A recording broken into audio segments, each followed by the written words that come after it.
Sahip var.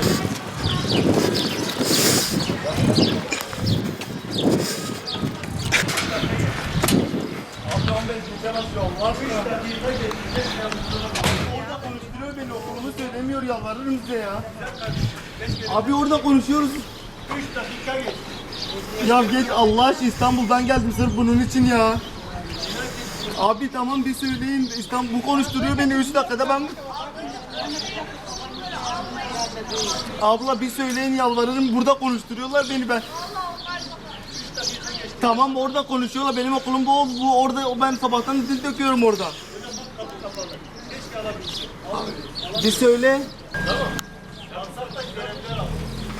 Ya abi bir söylemiyorsun ki alınamaz hocam. Buradaydım ben, konuşturuyorlar diyorlar, bu okul almıyoruz diyorum. Veya doğru buraya söylese ben gelmiştim bile.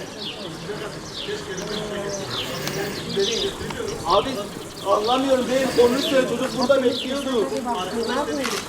Tamam söylemiyorsun ki ona, çocuk burada bekliyordu zaten. Ben geldim mağdurum, buradaki evimde yaşamıyorum zaten.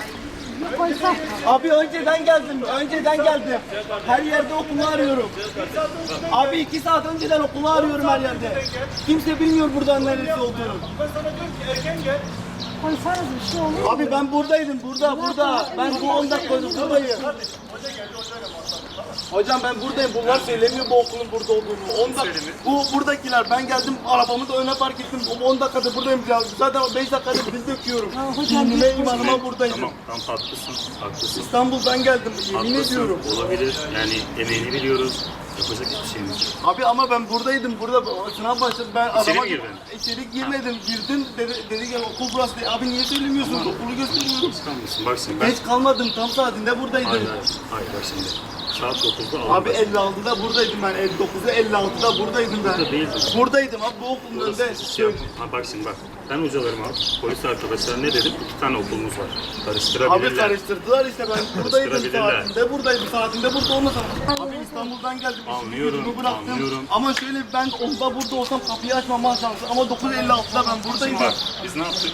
Gönüllüden arkadaşımız burada bekliyor. Arkadaşlar burada bekliyor. Ölçeğilmeden yetkili arkadaşlar. Tamam ÖSYM'den Fıstık yetiştim ama çarptı. 9.56'da ben buradaydım. Burada değildin ama. Abi yemin ederim söylemediler bana. Yemin ederim o arabamın bak. Sen ne yapacaksın o zaman? ÖSYM'ye yazıyorsun. Abi ÖSYM'yi yazmam, 9.56'da ben buradayım. Adam görevlendirdiği adam beni buraya yöneldi. Ben buraya yabancısıyım, buraya geliyorsam. Tamam haklısın. Anlıyorum.